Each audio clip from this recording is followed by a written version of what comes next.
예, 반갑습니다. 안녕하십니까. 저는 NH증권에서 이제 글로벌 주식시장을 전망하고 있는 김환이라고 합니다. 다시 한번 인사드리겠습니다. 매월 이제 매년 11월 달이 되면은 저희 애널리스트들은 이제 내년도 주식시장에 대한 전망들을 좀 제시를 합니다. 저 같은 사람들은 이제 아무래도 내년도에 글로벌 주식시장 가운데서도 어느 시장에 가장 좀 투자가 유망할 것인지에 대한 좀 제시를 해드리고 있고, 그리고 한국 코스피 전망 좀 어떻게 흘러갈 것인지, 그리고 유망 업종들이 어떤 것들이 있는지에 대해서 자세하게 설명을 해드리도록 하겠습니다. 내년도에 이제 글로벌 주식시장에 대한 방향성에 대해서 좀 먼저 말씀드리기 전에 올해 주식시장이 어떻게 흘러갔는지부터 좀 짚고 넘어가야 될 것 같아요. 올해 상반기 정도로 좀 기억해 보세요. 갑자기 신문에서 그런 얘기들 많이 나옵니다. 경기 침체 드디어 온다. 경기 회복 국면 드디어 끝나고 경기 침체가 드디어 올 것이다. 아래 공포다. 리세션이다. 뭐 이런 얘기들 많았어요. 그리고 트럼프랑 중국이랑 계속 싸워낸다. 무역 갈등 계속 지속되다 보니까 글로벌리 어떤 교역량 자체도 둔화된다라는 얘기들이 상당히 많았어요. 그러다 보니까 올해 상반기 정도까지만 하더라도 글로벌 주식 상당히 안 좋을 것 같다라는 얘기들 많이 나왔었고, 상대적으로 안정성을 가진 미국 채권이나 뭐 금 같은 걸 사세요라는 얘기들이 상당히 많았었단 말이죠. 근데 지금까지 실제적으로 주가 지수가 글로벌 금융 지수가 어떻게 좀 흘러가는지를 좀 판단해 보면은 사실은 주식 시장 되게 좋았어요. 그리고 채권도 되게 좋았어요. 금도 좋았어요. 이렇듯 올해 주식시장을 좀 뒤돌아보면은 위험자산인 주식도 좋았고, 어떤 유가도 좋았고요. 그리고 안전자산인 채권과 금도 모두 강세를 보이는 상당히 좋았던 한 해가 아니었나라는 생각들이 들어요. 특히나 이제 미국 S&P 500, 나스닥 이런 것들을 봐주시면은 사상 최고치들을 경신하고 있어요. 계속 올라가고 있단 말이죠. 그럼 여기서 얼마나 더 올라갈 것이냐에 대한 그런 고민들이 있는 거죠. 사실 낙관적인 바이어스는 생기죠. 미국 주시장 내가 생각해도 좋을 것 같은데, 내년에도 좋을 것 같은데 지금 이미 사상 최고치야. 그럼 여기서 얼마나 더 갈 수 있느냐? 이런 거에 대한 고민들이 생길 시점이다라는 거죠. 근데 제가 결론부터 말씀드리면은 내년도에도 사실 나쁘진 않을 것 같아요. 글로벌 주식시장, 한국도 마찬가지고요. 상당히 좋을 것 같다라는 생각이 들어요. 물론 저는 애널리스트로서, 주식을 분석하는 애널리스트로서 물론 어떤 희망이 섞였을 수도 있죠. 다만 저희가 세부적으로 어떤 항목들을 분석해 본 결과 좀 좋게 생각하는지에 대해서 좀 자세하게 말씀드릴 예정입니다.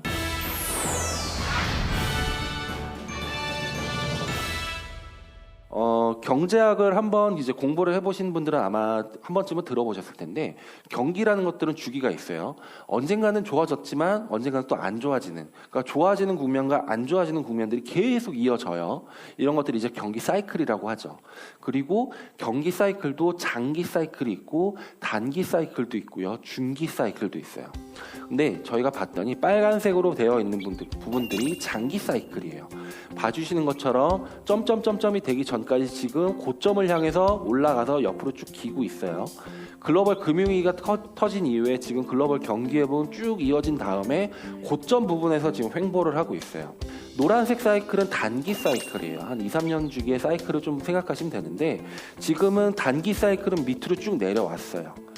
제조업 PMI라는 게 있는데 글로벌리 제조업 경기를 나타낸다라고 생각해 주시면 되는데, 50이라는 선을 기준으로 했을 때 50보다 아래에 있으면 경기가 안 좋고 50보다 위에 있으면 경기가 좋다라고 생각해 주시면 되는데, 최근에 데이터를 봤더니 지금 18년도부터 쭉 빠졌어요.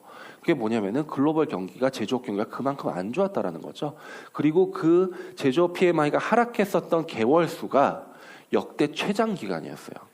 단기 사이클 상에서 지금 경기가 안 좋았던 단기 사이클의 하락 기간이 과거에서 상당히 긴 시간을 지금 경험을 해왔어요. 근데 봤더니 최근에 반등하기 시작했죠. 하락세를 드디어 마무리했고 단기 사이클에서의 반등이 시작되는 시점들이 가시화가 되고 있어요. 그럴 때 제가 말씀드린 게 뭐냐? 적어도 내년도 상반기 정도까지는 글로벌 경기가 좋을 것 같다라고 말씀드렸죠. 이게 뭐냐면 장기 사이클에서는 고점을 향해서 가고 있고 단기 사이클에서는 지금 저점을 딛고 올라오는 이런 국면들이기 때문에 장기 사이클과 단기 사이클이 모두 다 좋아지는 국면이에요. 그리고 내년도 상반기까지 좋다라고 했던 것들은 이 단기 사이클이 올라오는 국면이기 때문에 지금 당장부터 경기가 좋아지는 국면들로 진입을 할 거예요. 그래서 내년도 1분기와 2, 4분기 정도까지는 글로벌 경기가 좀 올라갈 수 있는 여건들이 높아지지 않겠나라고 생각을 해요. 그렇다면 이런 제조업 경기가 왜 안 좋다가 지금 다시 좋아지기 시작했느냐에 대한 판단이 필요한데, 이거 봐주시죠. 위에 제목이 써 있죠. 그리고 제가 서두에서도 말씀드렸어요. 2018년도까지는 연준을 비롯해서 글로벌리 중앙은행들이 계속 금리를 올려왔어요. 근데 경기가 계속 안 좋다 보니까, 그리고 금리를 너무 가파르게 올리다 보니까 드디어 이래선 안 되겠구나, 우리 그러면은 금리 인하 기조로 다시 한번 전환해보자 라고 생각하면서 완화적인 스탠스로 전환이 됐어요. 그래서 금리 인하한다는 건 뭐죠? 돈을 푸는 거예요. 돈을 푸는 게 뭐죠?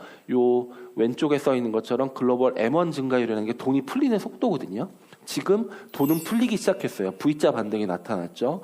그리고 돈을 풀었기 때문에 후행적으로 경기가 좋아지게 되는데 한 6개월 정도의 시차가 걸려요. 그래서 지금 저점을 통과하면서 반등을 하기 시작한 거고, 돈이 그만큼 풀렸기 때문에 실제적으로 제조업 경기가 완만하게 이런 반등 흐름들을 내년도 상반기 정도까지 이어가지 않겠나라는 생각들을 해보고 있습니다. 근데 이제 장기 사이클에서 언제 꺾일 거냐라는 것들이 중요한데, 저희가 말씀드리는 거는 사실 21년도가 좀 위험하다라는 생각들이 들어요. 다양한 경제 지표들을 좀 판단해 볼 필요가 있는데, 어떤 하나만 놓고는 사실 경기 침체가 온다라고 얘기하기는 상당히 모순이 되죠. 근데 저희가 다양한 경제 지표들을 많이 비교를 해봤는데, 그 중에서도 저희는 실업률 지표, 고용 지표를 상당히 중요하게 생각을 해요. 이 실업률 데이터를 봤을 때도 미국의 자연 실업률과 실제 실업률과의 차를 좀 감안해 봤을 때 지금 현재 그 갭이 상당히 높아졌어요. 그리고 과거의 어떤 글로벌 금융위기 당시만큼 상승한 상황들입니다. 이러한 추세들이 좀 이어진다라고 하면은 21년도 정도에는 아마 경기 침체가 한 번쯤은 발생할 가능성들이 높아지지 않겠나라고 생각을 하고 있는데, 다만 아직까지 저희가 예단하긴 이르지만 어떤 2008년도, 97년도와 같은 글로벌 경기 침체, 위기설까지 가기는 조금 아직까지 좀 제한적이다라고 보고 있고요. 다만 이제 기술적으로 경기 침체가 일정 부분 좀 발생하면서 이런 국면들이 좀 나타나지 않겠나라는 생각들을 하고 있습니다.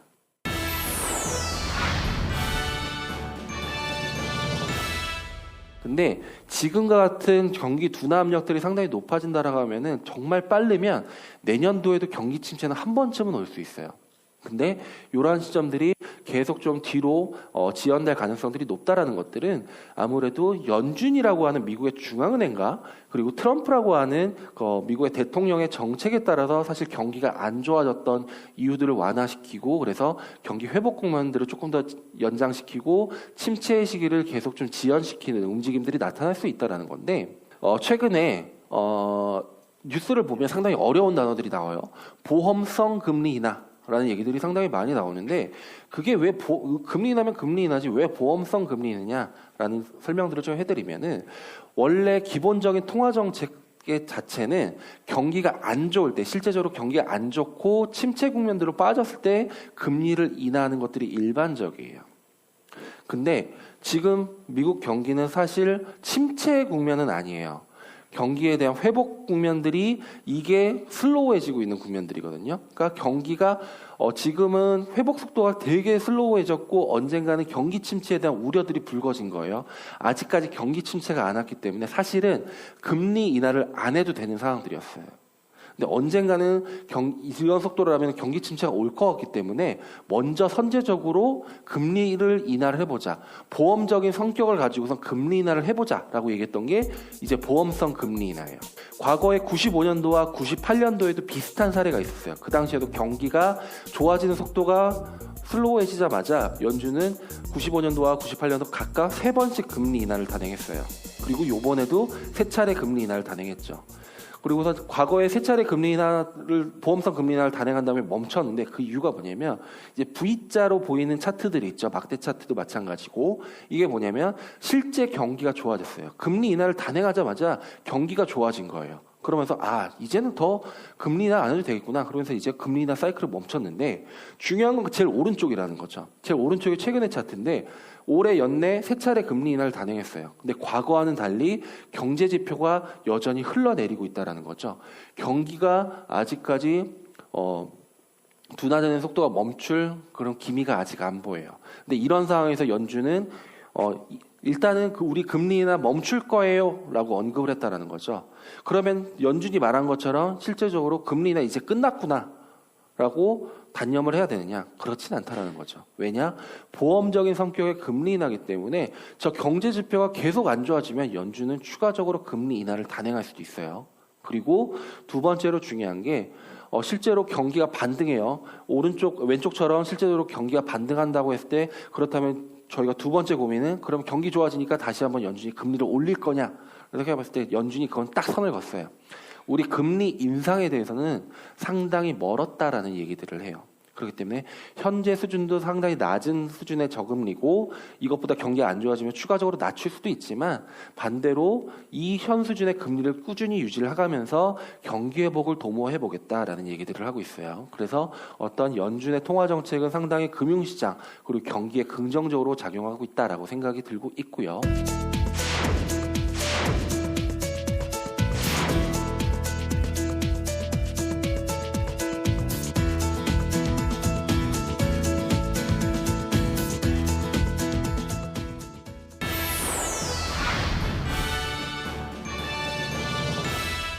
이걸 봐주시면 미국의 GDP 그리고 경기에 대한 내용들이에요. 미국에서는 사실 70%가 소비죠. 그렇기 때문에 소비 중심의 국가다라고 얘기를 나왔는데 그 항목 외에도 좀 봐주시면은 사실은 미국에서는 주택 투자가 상당히 중요해요. 그리고 소비국인 만큼 자동차에 대한 소비도 상당히 중요합니다. 근데 주택 투자 왜 중요하죠? 2008년도 우리 서브프라임 모기지 사태만 보셔도 알잖아요. 그 신용도가 떨어지는 그 소비자들이 주택을 가진 사람들이 거기서부터 이제 채권에서 부실이 발생하면서 글로벌 금융위기까지 번졌었던 사례들입니다. 그러니까 그만큼 미국에서는 주택 투자가 상당히 중요한데 여기서 중요한 게 뭐냐면은 파란색 굵은 선이 지금 밑에서부터 쭉 올라가고 있죠. 이게 뭐죠? 지적재산권 투자라고 되어 있어요. 무형자산 투자입니다. R&D예요. 이런 것들이 최근에 흐름들을 봤더니 미국 내에서 지금 전체적인 주택 투자라든지 자동차 소비보다도 더 많아졌어요. 그러니까 쉽게 생각하시면은 구글과 페이스북 같은 회사들이 데이터 센터를 짓는 규모가 전체적인 미국의 주택 투자라든지 그러니까 건설을 짓는 거 내지는 자동차를 사는 규모보다도 훨씬 더 커지고 있는 상황들이다라고 생각을 해주셨으면 좋을 것 같아요. 그리고 두 번째로는 중국 쪽이에요. 중국 쪽에서는 사실 무역 갈등 때문에 되겠어? 내년도 5% 성장 나온다. 뭐 중국이 되겠냐라는 얘기들 사실 많이 하고 계실 거예요. 근데 중국 안에서도 사실 구조적인 변화들이 일어나고 있어요. 봤더니 미국과 비슷해요.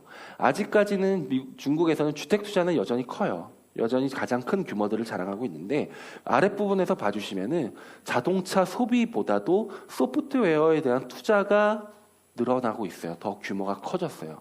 어저께 알리바바가 원래 미국에 상장돼 있죠. 근데 어저께 홍콩 주식시장에 상장을 했어요. 어저께도 6% 상승을 했어요. 그러니까 이런 것처럼 어떤 IT와 IT 서비스업에 대한 투자들이 계속 글로벌리 확대가 되고 있는 그런 상황들이다라고 기억을 해주셨으면 좋을 것 같아요.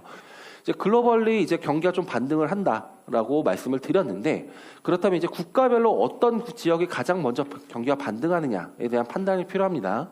그 주식에 대한 메리트, 투자 메리트를 좀 나타낸 건데 저희가 주로 사용하는 것들이 밸류에이션, PER이 어떻게 되느냐, 몇 배냐, 싸냐, 비싸냐 이런 것들을 많이 얘기를 하고 그리고 기업 이익, 결국에는 이익 증가율인데 이익 증가율이 높게 나타나느냐, 적게 나타나느냐 이게 상당히 중요해요. 제가 글로벌리 주요국에 대한 주식시장을 좀 비교를 해봤어요. 지금 글로벌리 전 세계 평균적으로 밸류에이션이 위에 봐주시는 것처럼 15배 수준인데 중국은 11배예요. 11배. 그러니까 15배보다 낮죠. 그러니까 저평가예요. 그러니까 밸류에이션에 대한 매력이 높은데 기업 이익에 대한 성장성을 좀 비교해 보죠. 지금 중국은 13배 수준인데 전 세계는 10%예요. 이익 성장도 글로벌 대비보다 높은데 밸류에이션은 싸요. 그렇기 때문에 중국은 지금 저평가 매력이 상당히 높아진 그런 지역이에요. 왜 그러냐? 무역 갈등 때문에 너무나 주가 조정을 많이 받았어요. 그렇기 때문에 반대적으로는 주가가 중국 주가가 올라갈 수 있는 여력은 상당히 포텐셜이 크지 않겠나라고 생각을 하고 있고 사실 제가 얼마 전에 제 클라이언트한테 들었던 질문 중에 하나인데 사실 여기서 가장 메리트가 높은 지역이 어디라고 생각이 드세요? 중국 위에 있는 점이에요. 저게 어딜지 혹시 예측이 되세요? 이게 뭐냐면 밸류에이션도 싸고 기업 이익도 증가율이 상당히 높아요. 감이 오시나요? 오늘 이거 들으러 오셨어요. 한국이에요, 한국. 저희가 한국이에요. 한국도 지금 밸류에이션에 대한 매력이 상당히 높고 이익 성장에 대한 기대감들도 워낙 높아요. 그래서 중국도 특히 무역 갈등의 피해자 중에 하나다라는 얘기들 많이 나왔죠. 그렇기 때문에 그런 거 반사이익 같은 것들을 다 생각해 보면 한국 주식시장도 상당히 메리트가 높아요. 아래에 있는 차트를 봐주시면 이게 코스피 움직임이에요. 저희가 이렇게 크게 박스를 쭉 쳐놨죠. 이게 뭐냐면 2018년도부터 계속 코스피는 거의 하락 채널이었어요. 그러다 보니까 추세적으로 코스피가 밑으로 빠지다 보니까 이게 코스피가 위로 올라갈 수 있겠냐, 상승할 수 있겠냐라는 불확실성이 상당히 부각이 됐었던 그런 모습들이었어요. 근데 다행인 점은 지금 최근에 하락 채널의 상단을 돌파했어요. 그래서 저희는 이런 모습들이 이제는 하락 채널이 끝나고 상승 채널로 전환이 될 것 같다라는 생각이 들어요. 그래서 코스피는 내년도에 좀 반등하는 그런 움직임들이 나타날 것 같다라는 생각이 드는데 가장 중요한 건 이거는 이거 상승 돌파했으니까 좋아질 것 같아요. 이렇게 얘기하는 건 애널리스트가 아닙니다. 다양한 변수를 들이대야죠. 봐주시는 것처럼 위에서 봐주시는 것처럼 예상 EPS가 있는데 저거는 기업 이익 전망치예요. 내년도에 12개월 이후에 기업 이익에 대한 전망이 어떻게 될 거냐, 기업 이익이 올라갈 거냐, 안 좋아질 거냐라는 기대감들인데 지금 올해 내내 코스피가 안 좋았었던 이유들은 상당히 올해 그 기업 이익이 안 좋았기 때문이에요. 그리고 그 중에서는 한국 수출이 워낙 안 좋았었고요. 글로벌 경기가 안 좋다 보니까 수출이 안 좋았었고 그리고 그 중에서도 반도체 사이클이 워낙 안 좋았었기 때문에 전체적으로 기업 이익 자체가 둔화되고 그러면서 이제 코스피가 안 좋았던 건데 내년도에는 사실 이러한 사이클이 전환될 가능성들이 높아요. 그래서 내년도 저희의 코스피의 흐름들을 좀 어떻게 보느냐 봐주시면은 빨간색으로 되어 있죠. 저희는 내년도 이제 상반기에 상승하는 모습들을 보였다가 다시 한번 좀 조정을 받고 연말쯤에 다시 한번 반등하는 이런 모습들이 나타나지 않겠나라는 생각들을 하고 있는데 일단은 기본적으로 지금부터 내년도 상반기 정도까지 이제 완만한 반등세를 좀 전망하는 이유는 봐주시는 것처럼 앞에서 계속 설명드렸던 경기에 대한 변수예요. 글로벌 경기가 반등 흐름들을 좀 이어가면 이제 글로벌 교역량 자체가 회복이 되고 그럼 이제 한국의 수출 중심이죠. 수출이 늘어나면서 전체적으로 기업이 올라가고 한국의 코스피를 상승 견인하지 않겠나라는 생각들을 하고 있습니다.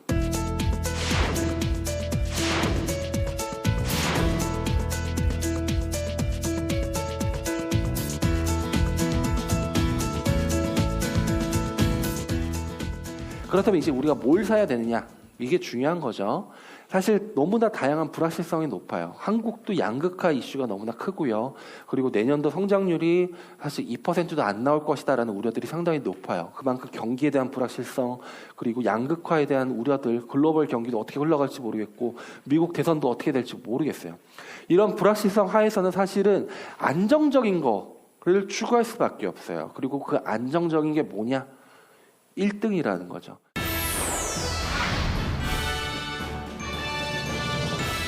글로벌 시장에서 우리가 경쟁을 통해서 이겨낼 수 있는 기업들을 사는 것들이 어떻겠냐라는 생각들을 하고 있는데 가장 중요한 건 반도체 삼성전자라는 거죠. 일단은 경기 순환 사이클, 저희가 말씀드렸던 것대로 내년도 상반기 정도까지는 글로벌리 경기 사이클이 좀 반등할 것 같다. 그래서 한국 수출도 좋아질 것 같다라고 말씀드렸는데 이게 사실 과거보다는 사실 좀 짧아질 수는 있어요. 경기 사이클 자체가 짧아질 수 있는데 아무래도 어떤 내구재 수요가 과거보다는 약화되고 있기 때문에 그런 점에서 좀 부정적으로 볼 수가 있겠는데 반도체 사이클은 과거보다 좀 긴 사이클, 긴 회복의 사이클을 보일 가능성들이 상당히 높아졌어요. 올해까지는 사실은 반도체 사이클이 워낙 안 좋았기 때문에 삼성전자와 반도체 사이클이 그렇게 많이 좋진 않았었는데 왜 그러느냐?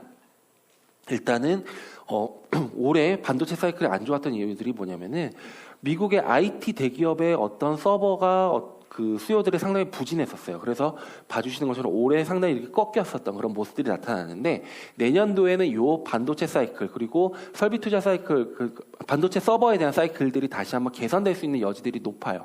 그렇기 때문에 이런 것들에 대한 반등 사이클에 대해서 좀 노려볼 만하다라는 것들이 좀 높아지고 있고요. 그리고 디램에 대한 수요 회복이 좀 전망이 되고 두 번째로 중요한 게 뭐냐면 5G 핸드폰에 대한 수요가 좀 높아질 수 있다는 거예요. 지금 미국도 마찬가지고 한국도 마찬가지고 마찬가지고 중국도 마찬가지고 지금 5G 투자에 대해서 상당히 공격적으로 진행이 되고 있는 상황들이에요. 저도 개인적으로 내년도에 약정이 끝나면 핸드폰 지금 쓰는 거에 대한 약정이 끝나면 바로 5G 핸드폰으로 바꿀 거예요. 그러니까 저 같은 사람들도 5G 핸드폰에 대해서 지금 수요가 높아지고 있기 때문에 지금 글로벌리 5G에 대한 투자 그리고 수요가 높아지는 그런 국면들 그리고 이에 따른 반도체가 조금 더 수요가 좀 좋아질 수 있다라는 국면들이기 때문에 전체 핸드폰 시장의 성장을 말씀드리는 게 아니에요. 스마트폰 시장에 대한 성장성을 말씀드리는 게 아니라 이런 5G에 대한 투자들이 높아지고 5G 핸드폰에 대한 수요는 좋아질 수 있는 국면들이다. 라고 판단이 되고 있고 중국에서도 마찬가지로 진행이 되고 있는 상황들입니다. 내년도에 이제 폴더블, 그러니까 접히는 핸드폰이죠. 접히는 핸드폰에 대한 수요가 그러니까 본격화되는 시점들인데 삼성전자를 비롯해서 화웨이, 그리고 GT, 그리고 하다못해 모토로라 같은 데서도 지금 폴더블 핸드폰에 대해서 내년도부터 본격적으로 출시한다라는 얘기들이 상당히 많이 나오고 있거든요. 그래서 이러한 측면에서도 사실 어떤 반도체에 대한 수요들이 좀 좋아지고 있고 두 번째로 요거는 저희가 두 번째로 말씀드릴 올레드와도 겹쳐요. 디스플레이 업종에서는 사실 LCD는 공격이 지금 너무나 수요가 너무나 많아졌고 그리고 지금 포화 상태고 그리고 중국과 경쟁이 너무나 심해요. 그렇기 때문에 지금 LCD 산업 부분에서는 적자가 좀 많이 발생하고 있는 상황들인데 올레드 산업에 대해서는 사실 한국이 1등이에요. 저 위에 봐주시죠. 글로벌 점유율이 90%예요. 그래서 한국에서 올레드가 지금 최고의 어떤 산업을 좀 기록을 하고 있는 상황들인데 앞에서 말씀드렸던 이제 폴더블 핸드폰에 대해서 이거 왜냐하면 이런 것들이 다 올레드 패널들이 다 들어가게 되거든요. 어떤 전체적으로 핸드폰 시장에 대한 성장은 멈춰져 있지만 이제 폴더블 핸드폰과 그리고 5G 핸드폰에 대한 수요들은 계속적으로 늘어날 거예요. 그러니까 이런 측면에서는 반도체와 올레드가 동시에 필요하다라는 점에서 사실 성장성으로는 상당히 긍정적이다라고 좀 보실 수가 있을 것 같고 세 번째 마지막으로 말씀드리는 것들은 TMT라고 하는 그중에 미디어 엔터 산업들이에요. 지금 요즘에 핸드폰으로 동영상 보시는 분 상당히 많으시죠. 인터넷을 통해서 동영상을 보는 사실 유튜브가 될 수도 있고 더 유명한 넷플릭스 같은 것들이 있는데 그런 것들은 이제 OTT라고 언급들을 많이 합니다.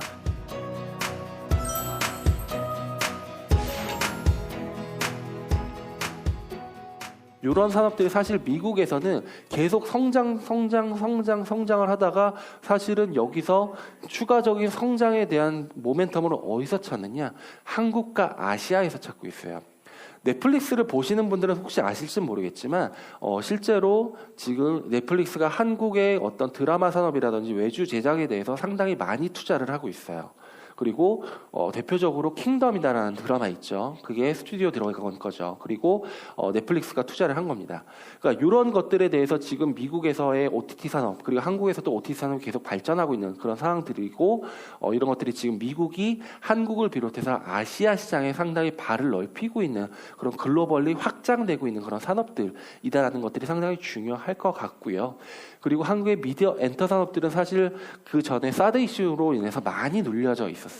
네, 이런 것들이 한국도 지금 한국뿐만이 아니라 그리고 한류를 통해서 아시아 전체적으로 뻗어나고 있는 산업들이기 때문에 사실 미디어 엔터의 주가 모멘텀은 내년도가 원년이다라고 좀 생각을 해볼 수가 있을 것 같습니다.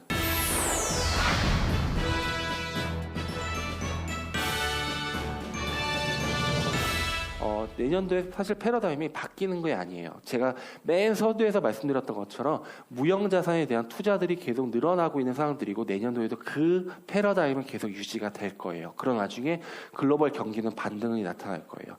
이런 점을 감안해 보면은 기존의 패러다임들이 계속 좀 유지될 수 있다는 점에서 기술주와 성장주 그리고 그 중에서는 반도체와 올레드 그리고 새롭게 성장을 시작하는 어떤 미디어 엔터 산업에 대해서 좀 강조를 드리고 있다라고 좀 말씀드릴 수 있을 것 같고요. 이게 저희 하우스에서 저희 회사에서 커버하고 있는 모든 자산에 대한 전망들이에요.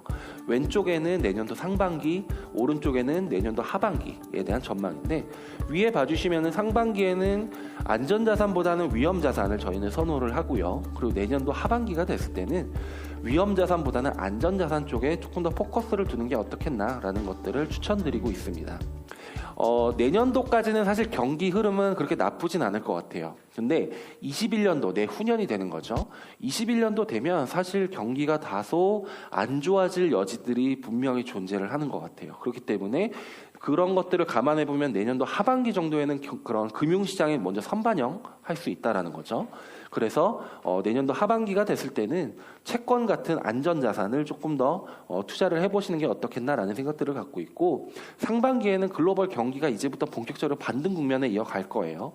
그러면은 채권보다는 위험자산이 주식 쪽에 조금 더 포커싱을 두는 것들이 어떻겠나라고 말씀을 드릴 수 있을 것 같습니다. 감사의 박수 한번 부탁드리겠습니다. 첫 강의는 이렇게 마치도록 하겠습니다. 감사합니다.